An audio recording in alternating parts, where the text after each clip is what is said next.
Halo Sobat Gunner, ketemu lagi dengan Deden di sini. Kali ini saya akan melanjutkan ya cerita kemarin mengenai terbentuknya satu album dari Guns N' Roses yang paling terkenal, yaitu Appetite for Destruction. Oke, kemarin itu sudah sampai mereka di kontrak Geffen ya. Jadi setelah berbagai macam perusahaan rekaman mendekati mereka, akhirnya mereka setuju dengan Geffen untuk dikontrak. Nah, waktu itu Izzy dan semuanya, gitu ya, mereka masih berada tinggalnya dengan Vicky Hamilton, ya, Izzy Slash, Axl ya. Kalau Duff mungkin dengan pacarnya ya. Jadi kadang mereka datang ke sana gitu ya. Steven juga dengan Vicky. Jadi lucunya memang sebenarnya tempat mereka kan sebenarnya bukan di Vicky itu ya, di apartemen Vicky, tapi aslinya mereka itu di rumah yang kacau balau di daerah sana, di Sunset Boulevard juga. Cuman deket-deket dengan kalau tidak salah Guitar Center tuh dia agak jauh dari ke Sunset Strip ya. Jadi memang mereka pindah ketika sudah menjadi di bawah manajemennya Vicky Hamilton. Nah, Vicky Hamilton teman-teman tahu ya, jadi itu manajer pertamanya Guns N' Roses. Nah, awalnya sih lucunya memang ketika Guns N' Roses waktu itu Axl terlibat masalah. Jadi waktu dikontrak oleh Vicky, mereka masih tinggal di sana. Tapi setelah ada masalah Axl, masalahnya mengenai dengan perempuan lah ya, teman-teman mungkin udah tahu. Ya, dicari-cari polisi, akhirnya sama Slash tuh sembunyikan tuh di tempat Vicky Hamilton gitu. Jadi sudah di situ asalnya cuma 2 minggu katanya, tapi 2 minggu itu jadi beberapa bulan gitu ke depannya. Dan dengan ada itu ya otomatis yang lainnya juga sering nginep di sana. Nah, Vicky Hamilton ya nggak bisa apa-apa juga, sehingga di apartemennya yang di sana itu dia hanya tinggal di ruangannya saja, di kamarnya saja. Sedangkan di ruangan luarnya itu anak-anak Guns N' Roses bersama teman-temannya, kadang mereka undang untuk pesta di sana, mabok-mabokan dan macam-macam itu di sana gitu ya. Kadang mereka suka nongkrong di atas genteng gitu ya sambil minum atau bagaimana. Ya itu gila lah memang waktu itu. Cuma intinya setelah mereka di bawah itunya Vicky, nggak lama Axl pindah ke sana dan semua tinggal di sana. Oke. Nah, waktu itu mereka desain oleh Geffen ya. Jadi pas hari H-nya itu ada kejadian unik ya. Ternyata Axl Rose kehilangan kontak lens ya. Harusnya kan pas ada pertemuan atau meeting dengan Geffen untuk tanda tangan macam-macam. Nah, mereka datang nggak? Nah, sebelumnya Axl itu kehilangan itu kontak lens ya. Saya juga baru tahu bahwa Axl Rose itu dia matanya minus ya. Minus atau plus saya agak kurang jelas. Cuman intinya dia harus pakai kacamata sebenarnya. Nah, dia kehilangan tuh kontak lens. Jadi wah, dia cari-cari kemana, dia tuduh Slash, lu kemana, pasti nyembunyiin atau bagaimana ya. Sampai Slash juga bingung, mereka cari-cari gitu ya. Padahal waktunya sudah mepet antara pertemuan dengan Geffen itu. Nah, setelah nyari-nyari susah, bingung gitu ya. Oh, Axl-nya kemana? Kata si Vicky gitu. Tahu-tahu Slash nunjuk. Nah, rumahnya Vicky Hamilton itu lokasinya ya apartemennya lah ya, bukan rumah sebenarnya. Apartemennya itu dia deket banget dengan Whiskey A Go Go. Whiskey A Go Go itu sebuah klub yang terkenal banget di Sunset Strip, termasuk yang klub yang legendaris juga karena Metallica pernah tampil di sana, atau mungkin grup-grup besar juga sebelumnya pernah di sana ya. Nah, itu dia menunjuk ke arah Whiskey A Go Go Slash itu. Coba lihat di sana katanya. Jadi di sana saking bingungnya kali ya, mungkin Axl naik ke atas ya, dia naik ke atas atapnya Whiskey A Go Go, dia ada tangga dulunya ke sana, naik ke di sana itu dia bersemedi, posisinya kayak orang bersemedi, bersila gitu sambil merem. Jadi mungkin dia cari inspirasi kemana kali ya saya menyimpan kontak lensnya itu. Tapi setelah lama-lama akhirnya ketemunya di sakunya celana dia yang kotor ya. Itu memang sudah seperti itulah. Akhirnya temu, mereka kemudian meeting dengan pihak label, pihak Kevin.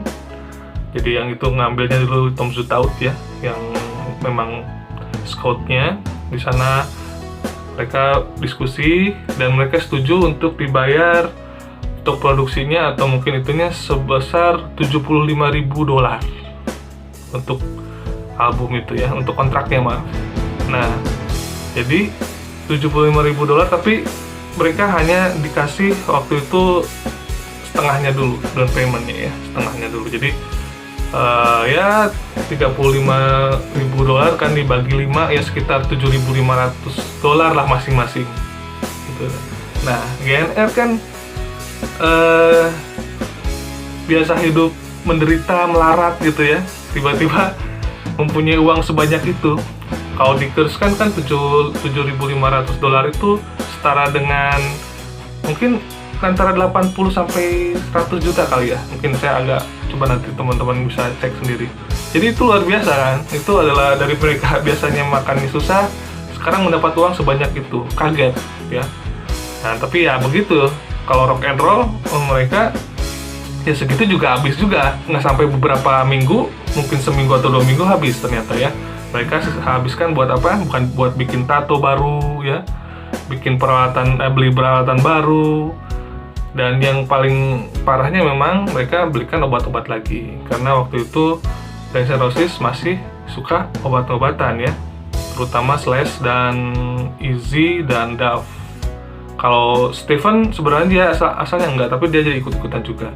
Kalau Axl dia bisa mengatur untuk, dia sebenarnya pemakai juga, tapi dia bisa mengaturnya. Jadi agak luar biasa Axl ini. Tapi kalau yang lain sama, yang lain tuh parah gitu ya. Nah, jadi habis uang itu $7.500 itu nggak jadi apa-apa. Ada sih, cuman begitu cepat gitu ya habisnya ya. Nah, kalau Axl, nah lucunya gini, di kontrak itu nama mereka itu ya kan nama asli mereka kan ada lah ya, tapi ada nama-nama yang seperti Slash gitu ya, kemudian X-Rose itu kan nama-nama bukan nama asli ya. Jadi tapi dicantumkan seperti itu, mereka pinginnya seperti itu. Dan ada kesalahan untuk Slash ya, karena ditulisnya itu Stash gitu ya, bukan Slash. Itu yang bikin menarik ya. Oke. Nah, udah gitu dengan uang $7.500 itu Axl ingin membuka rekening ya ke bank ya. Tapi kan karena namanya bukan itu, nama aslinya bukan itu, waktu itu ditolak sama bank gitu ya. Dia maksa-maksa gimana pun bank tetap tidak menolak karena tidak sesuai dengan ya, kalau di kita mungkin aktenya lah ya, akte kelahirannya ya. Nah, akhirnya apa? Akhirnya uang tersebut dia masukkan tuh, dijejelin ke dalam sepatu boots dia, dan dia bawa kemana-mana. Dan kadang sebagian ada di bawah sofanya apartemen Vicky Hamilton waktu itu. Jadi kadang dia simpan di situ, ketawa atau gimana, ketahuan maksudnya di situ, sudah simpan lagi. Jadi ya seperti itulah, lucu lah ya emang perjalanannya seperti itu. Nah, proses penggarapannya Appetite for Destruction sendiri itu memang membutuhkan effort yang lumayan besar ya, karena Guns N' Roses kan tipikal band atau mungkin orang-orang yang tidak teratur. Jadi mereka hidupnya jadi bangunnya siang ya, kemudian siang-siang mereka biasanya santai dulu, terus pokoknya santai banget gitu ya. Kemudian baru agak sorenya mereka mulai beraktivitas. Justru beraktivitas itu malam gitu ya, sore atau mungkin malamnya itu keluar dia, mungkin dia ke pub atau bagaimana. Nah, begitu juga dengan manggung ya. Jadi mereka itu adalah macannya panggung. Mereka itu tidak bisa hidup tanpa bikin acara atau bikin band gitu ya, atau manggung satu tempat ya. Nah, sedangkan dari pihak manajemen pinginnya Guns N' Roses itu agak sedikit men-stop jadwal manggung mereka dan gaya hidup mereka ya, coba mereka atur lah ya gitu ya. Nah, jadi kalau recording kan standar ya, dari mungkin pagi, siang, sore gitu ya. Nah, kadang tidak bisa karena moodnya berbeda gitu ya. Jadi Guns N' Roses ini orang-orangnya tipikal orang-orang bebas ya, tidak bisa kayak orang kantoran apalagi jauh banget. Jadi ya mereka akhirnya datang ya semaunya. Nah, pusing tuh dari pihak Kevin sama Tom tuh, karena ketika mau mereka part ya, kalau misalnya pas kayak gini datang mereka telat atau bagaimana, atau mungkin datangnya pas baru jam berapa, atau mungkin pas datang pun kurang mood ya. Terus terang Slash pun waktu pertama-tama untuk ngerekam atau yang lain itu grogi. Mereka itu ya namanya juga baru ya, sehingga mereka harus adaptasi dulu berapa lama baru keluar yang memang seharusnya gitu. Nah, jadi akhirnya ya udah, dari pihak manajemen, dari Tom Zutaut sendiri ya dibebaskan saja, kita ngikutin jam mereka ingin datang kapan, tapi mereka dikasih semacam target gitu ya. Jadi oke, misal mau malam, oke, nanti kita datang, nanti kita record. Mau datangnya ini, oke, tapi ya itu sudah benar-benar harus dikerjakan karena memang targetnya itu ya tidak lama untuk pengerjaan album ini. Nah, memang prosesnya lama ya.